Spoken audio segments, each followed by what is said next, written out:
Welcome to Ministry in Motion, where we explore best practices for your ministry in the 21st century. Whether you're a pastor, an elder, a deacon, a volunteer lay leader in your local church, Ministry in Motion is brimming with ideas and good material for you. Our topic today is total member involvement, and we have two very special guests today. Our guests are Pastor Ted Wilson and Pastor Duane McKey. Gentlemen, thanks so much for joining us. Privileged to be here. You bet, it is. Now, Pastor Wilson, you've been with us before, but Duane, this is your very first time. Yes. We're so pleased that you're here. Good to be here, thank you. Now, total member involvement. What is this? What is total member involvement? Well, it is exactly as the title indicates. It's everybody being involved, doing something for Jesus.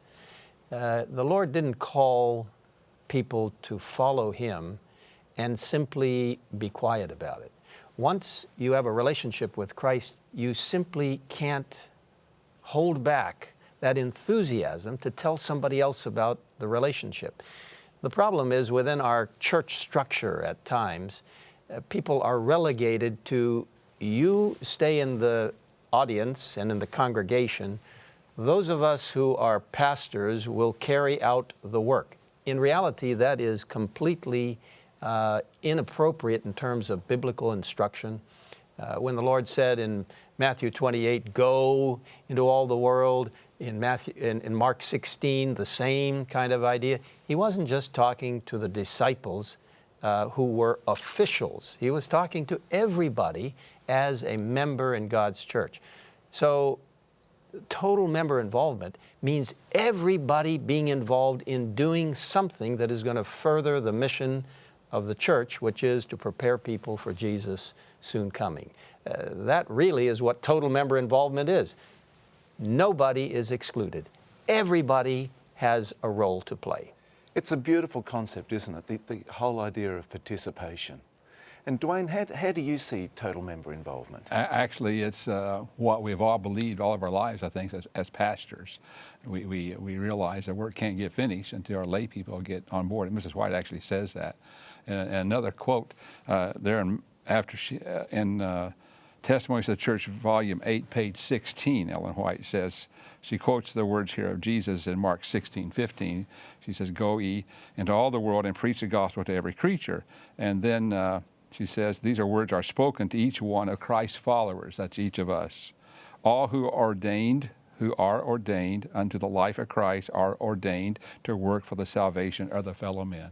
So all of us are ordained to work for the salvation of our fellow men. The same longing of soul that he felt for the saving of the lost is to be manifest in them. Not all can fill the same place, but for all there is a place for a work.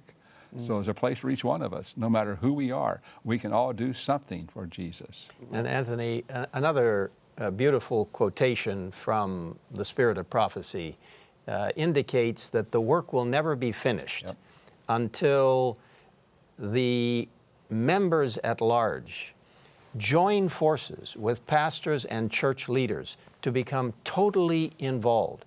I mean, you know, this is basically what Paul was talking about in 2 Corinthians and in chapter 3, when he is saying in verse 2 that you are our epistle written in our hearts, known and read of all men.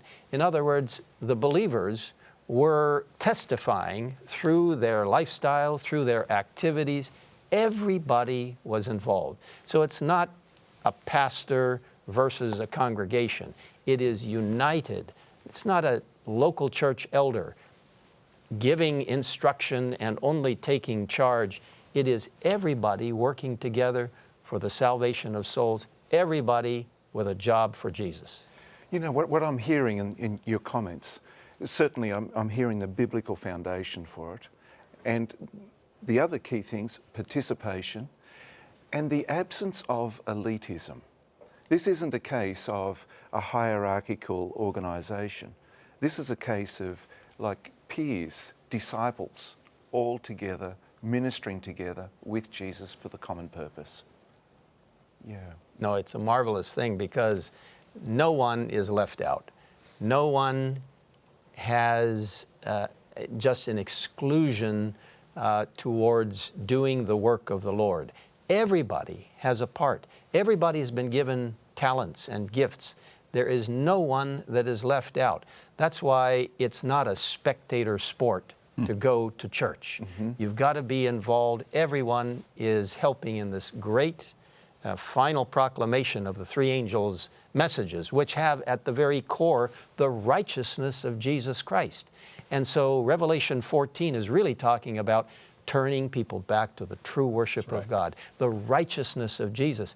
And who wouldn't love to testify about Christ's righteousness? Exactly, yeah. Now, so pastors, churches, the whole church is going to be hearing more and more about total member involvement.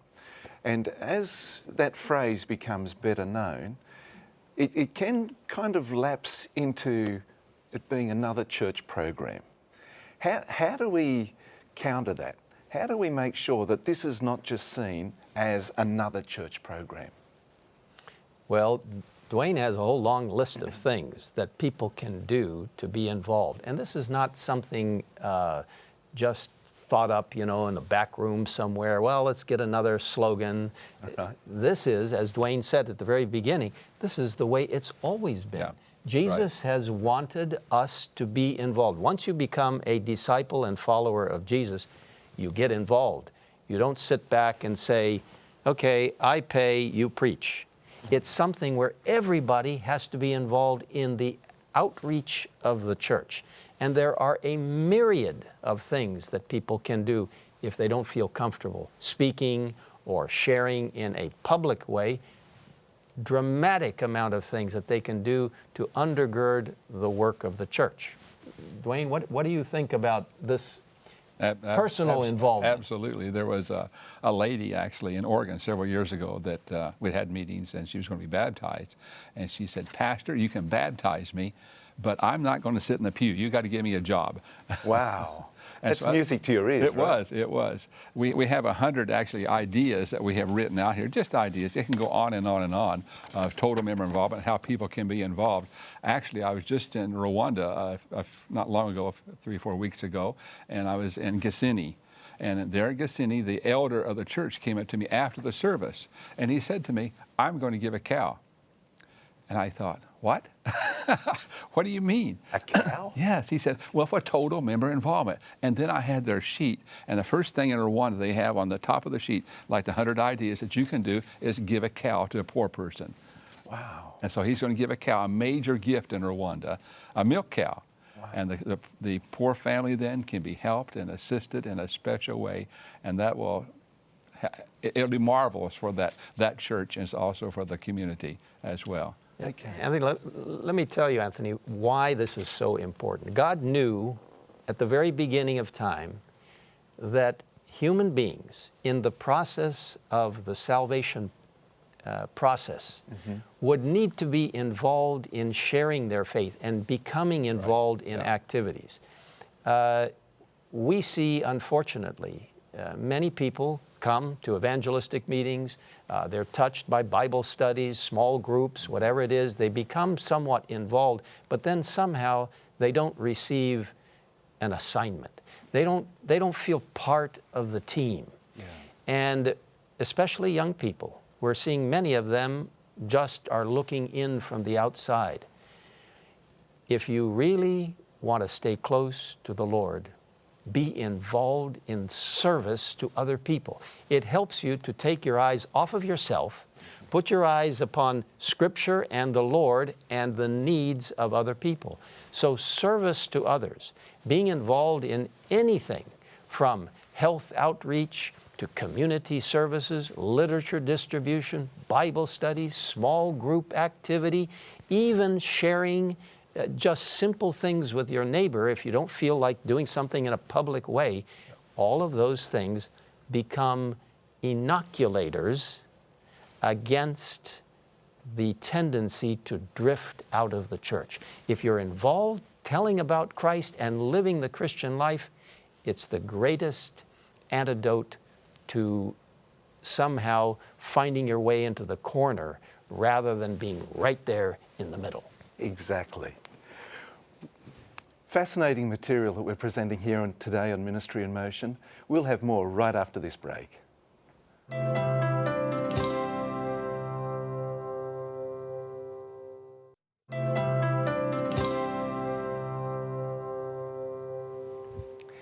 Welcome back to Ministry in Motion. Our topic today is total member involvement, and our guests are Pastor Ted Wilson and Pastor Duane McKey. Duane, let me ask you a question. Let's say a person in a local church wants to be involved in total member involvement. What would you encourage them to do? And they're really not sure how to go about it. They don't have a prominent role in the church, but there's something that they would like to do, and they're not even sure what they'd like to do. What would you say? I think one of the most important things that a person can do is pray. In the book Steps to Christ, Mrs. White makes it very clear that to have an active life with Jesus, a spiritual life, Bible study, prayer, and sharing, mission. And I think prayer is so important and oftentimes is overlooked, but it is a major part of total member involvement. Mrs. Ford, for example, up in British Columbia a number of years ago, was seated in the congregation. The pastor was telling the people that we're going to have a series of meetings and everybody needs to do something, total member involvement. Didn't know what that was then, but that's what they were saying. And she thought, what can I do? I'm 80-some years old, 80 plus, and what can I do? And then she thought, I know, I'll pray. And so a few weeks later, actually 2 years passed. 2 years. She prayed for 2 years? 2 years passed. And what had happened, she had gone home and she had gone to her telephone book. And she had gone through the telephone book, not knowing many people, but just picking out names. She prayed, God, help me find a name. She picked out 14 names. 14 names. At random? At random. Mm-hmm. So here we are 2 years later. She's at the church, another series of meetings. And all of a sudden, the pastor said, you know, we're going to have a baptism this morning, and the man who's going to be baptized is Noah Greenman. He's been coming to our meetings. And she thought, Noah Greenman, I've been praying for him. By random, out of the phone book? Yeah, out of the phone book for 2 years. Extraordinary. And so he's baptized, and as the pastor and Noah are standing at the door, the lady comes up, Mrs. Ford comes up to him and says, Mr. Greenman, I've been praying for you for 2 years. And he says, what? I don't know you. No, I know you don't, but I've been praying. Well, where did you get my name? In the phone book. Wow. He said, I don't understand. And the pastor said, what are you talking about? Well, she said, remember 2 years ago, we were going to have a series of meetings, and you said we all have to do something for these meetings. And I thought, what can I do? Well, she said, the Lord just said, pray. So I went home, and I got these names out of the phone book. Well, how many names did you get? 14. And the pastor said, do you have that list? And so Noah Greenman, of course, was on that list, and he had just been baptized. And he said, you know, he had no contact at all with the church before this. He saw the handbill and he came to the meetings. And, of course, Mrs. Ford had been praying for 2 years for him. And the pastor took the list, and she found that 9 of the 14 in that whole area, the valley there in B.C., had been baptized. Wow, that's amazing. It is so everybody amazing. Can do something. Yeah. I have a prayer card, and it's a beautiful one. You can get it on your website, I believe. Let me just share download it. So for our viewers at home, we have this prayer card that can do exactly what Duane just outlined. If you come to our website, ministryinmotion.tv, www.ministryinmotion.tv, you'll be able to access this prayer card and use it in your own personal ministry and be involved as well. It's very easy to use. You write down, I would say not too many names, maybe 4 or 5 names of people that you know that you want to pray for, or out of the phone book like Mrs. Ford. But write down 4 or 5 names. Pray daily for every name on the list. Then every week you do something nice. You know, a phone call, a card, or a text message or something nice once a week. You know, we can only begin to imagine the benefits to Mrs. Ford's personal experience and personal Christian journey as a result of that total member involvement. That's right. Yeah. You know, Anthony, I think this is a program for pastors and for people who are giving leadership, not only to one church, but perhaps many churches in a district. We don't have time to go into all the details, which your program is about, of course, in the very specific things that pastors are to be involved with and helping to nurture.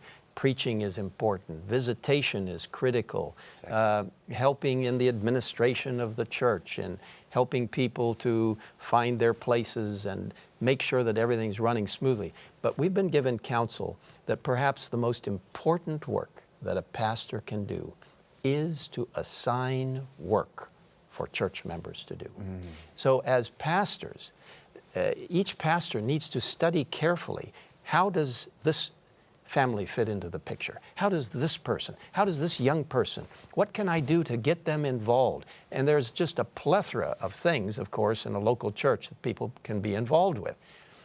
The important thing is not only to be involved within the church, but to also be involved with things outside the four walls of the church. Exactly. Being involved in helping someone find the Lord, in helping them to find meaning in life.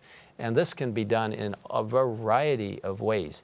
There are just so many things that people can do. Just at least figure out one and go at it. And as Duane said, pray not only for people, but pray that the Lord will use your talent and open the way so you can be involved. So the pastors have such a critical role, finding jobs for church members to be engaged in. Exactly, exactly. You know, Duane, one of the brochures that you've prepared is this one with 100 ideas and suggestions. Yes. Just 100. Yeah. Now, what I'd like to do is to come back and explore some of this 100, Okay. just as ideas, suggestions, and, you know, it could well be that we need a brochure with 101 on it. But anyway, there's some fascinating things here that we can explore together. And join us straight after the break with more Ministry in Motion.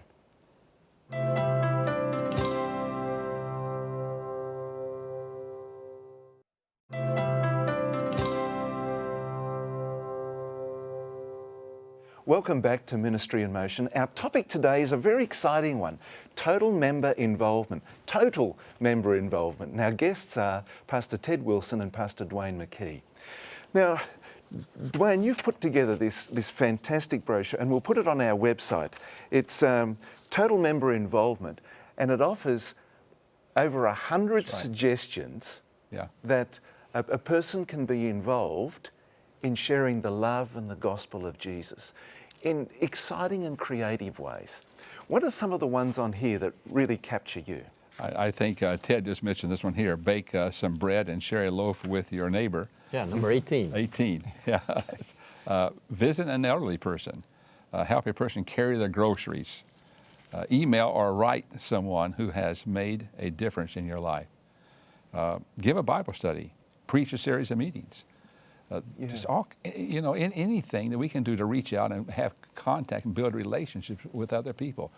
We have 4,000 people going to Los Angeles here in 2 weeks. And they're going to be involved in a Pathway to Health event touching the community of Los Angeles. So some events are calendar driven like that, like we have a series of meetings. Others are just natural. It should be a daily experience for us to be friendly, to be nice, and build relationships with people and pray for people and pray for them. Exactly. I mean, you know, just taking a loaf of bread to your neighbor, it just kind of melts the ice. People, it's such an unusual thing. It's so simple, but it touches their heart. And there are all kinds of ways to then bring in additional thoughts as to how life can be more beautiful, you know? Yeah. I can smell it already. Yeah, you know, absolutely. just the aroma that brings to a home. I mean, we're told that there's more religion in a loaf of bread than one might think. Exactly. Wholesomeness and beauty and simplicity, and then the Lord wants us to be in good health, spiritually and physically. Yeah. And you know, I'm looking at exactly halfway down this list. Okay. Number 50, make a phone call. Yeah. You know, so many times we're prompted to make a contact with a person. And at times we can think, oh, not now, Lord. But when we are prompted, make that call. Isn't that right? Yeah, that's right. Absolutely. I know a pastor one time, he said, it was during Sabbath school, and he stood up and he said, look around and see if you see someone you know that should be here that's not here. Take your phones out and send them a text and tell them you love them, you're praying for them. invite them to Sabbath school. Exactly. So this total member involvement, it's not just for preaching, and it's not just for the overt, what would you say, proclamation, but it's for all and for all right. gifts. Right. All Isn't the that the gifts. picture? Yes. My mother never held a series of meetings in her life, but I heard her pray many times, and her prayers could move mountains. My father was rebaptized after 40 years of my mother's prayers. Wow. You know, public evangelism has its place, and we love to participate in that. But in this world that we live in now, it's becoming increasingly difficult to do that in some places and gather a large crowd unless you have really nurtured that whole aspect. But small group approaches, using the media, using social media, making contact with people in a personal way, people will respond. And this is what just about everybody can do. You know, I'm reminded of a beautiful text in Colossians chapter 1 and verse 27. And it's saying, to whom God would make known what is the riches of the glory of this mystery among the Gentiles, which is Christ in you, the hope of glory. So the real aim is that people will see that Christ is so vibrant in your life that He's doing something to create this friendly approach that you're doing, and also trying to help them in some way without being overly done, that they just look in it and they look in your life, something is really different. And that's the glory of Christ, the hope that Christ brings to us. And that's really the most magnificent testimony. It's a beautiful It picture. is. It really is. Judith Miranda was driving, she's a nurse in Southern California, driving to the city of Malibu. And she calls Larry Cavanis up on the phone, and she says, Larry, do we have a church here in Malibu? And he says, what? We don't have a church in Malibu. You know, everyone's rich there, big mansions. And she said, we need to have one here. And so she got some friends, went back on Sunday, every Sunday for 7 years. She would walk the streets of Malibu, look for the gates that would be open, gated communities, make her way to a house, knock on the door, and they would say, how did you get in here? I came to pray with you. Wow. And now we have a church in Malibu, California. Amen. After all those years. And she continues every Sunday, taking groups, knocking on doors, praying with people, asking, I want to pray. Do you have somebody in your house who's ill, or do you have special needs? How can I help you? Wow. It's a beautiful picture. It really is. Gentlemen, I just want to thank you so much. Thanks for coming on to Ministry in Motion. Thanks for your inspiring leadership and your testimonies. Thank you. And we're involved too. Yeah, exactly, exactly. Yeah. And we want to thank you for joining us on this very special program of Ministry in Motion. If you'd like more information on total member involvement, please visit our website, www.ministryinmotion.tv. There you'll find the resources that we've presented on this program. 100 ideas, and you can make it 101 ideas for total member involvement. We also have the prayer card where you can pray specifically for important individuals in your life that they might catch a clearer vision of Jesus. May God bless you and lead you in your ministry today. And join us next time on Ministry in Motion.